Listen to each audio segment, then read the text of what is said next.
Shabbat Shalom, it's your girl Shamar from the front line, and just sharing my view with you guys. That's the Chiricahua, and yeah, that's my view from my front door. So it's a beautiful mountain out here.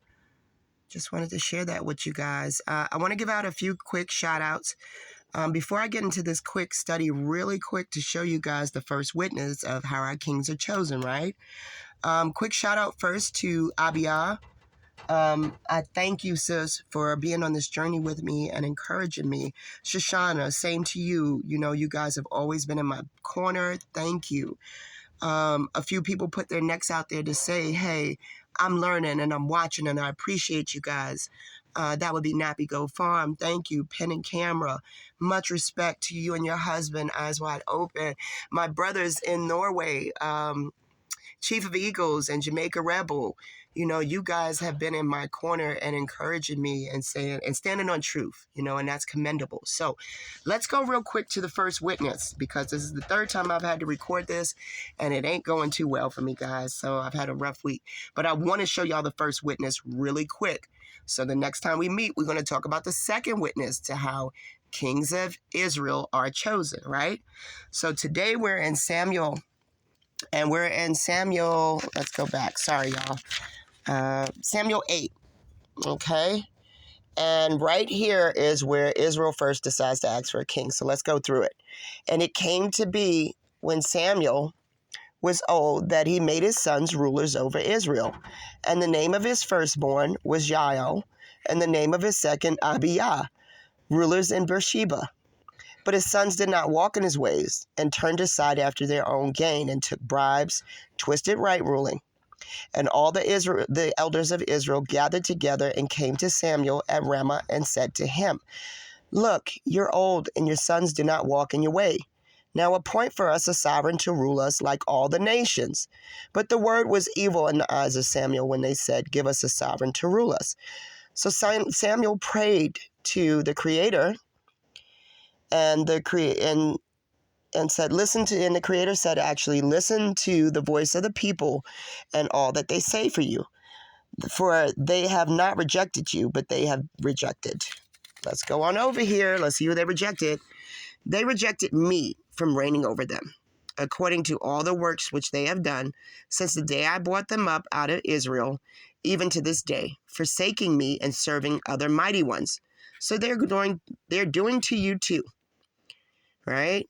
And now listen to their voice, but you shall certainly warn them, and shall make known to them the ruling of the sovereign who does reign over them. And Samuel spoke all the words of the Creator to the people who asked him for a sovereign, and said, this is the ruling of the sovereign who does reign over you. He shall take your sons and appoint them for his own chariots to be his horsemen, and they shall run before his chariots, and appoint commanders over his thousands, and commanders over his 50s, and to plow his ground and reap his harvest, or to make his weapons and equipment for his chariots. And your daughters he's going to take to be perfumers and cooks and bakers, yea. And the best of your fields and your vineyards and your olive trees he's going to take and give them to his servants. And 1/10 of your grain and your vintage he's going to take and give to his officers and servants, and your male servants and your female servants and the best men, and your donkey he's going to take and use for his own work. 1/10 of your sheep he's going to take, and you are to be his servants. And you shall cry out in that day, because your sovereign, whom you have chosen for yourself, right? But the Creator is not going to answer in that day. However, the people refused to listen to the voice of Samuel and said, no, but let the sovereign be over us. Then we shall be, we also, like all the nations, and our sovereign shall rule us and go out before us and fight our battles. And Samuel had all of the words of the people, and he repeated them to the Creator. And the Creator said to Samuel, listen to their voice and make them a sovereign. And Samuel said to the men of Israel, each of you go to his city. Okay? Now, we're going to come over here to Samuel 9, and we're going to be in 14. Okay? Because they've asked for it, and they're going to get what they're looking for. And they went up to the city. They were coming into the midst of the city, and saw Samuel coming out towards them to go up to the high place. And the Creator had revealed to Samuel in his ear the day before, Saul saying, "At this time tomorrow, I shall send you a man from the land of Benjamin, and you shall anoint him leader over my people."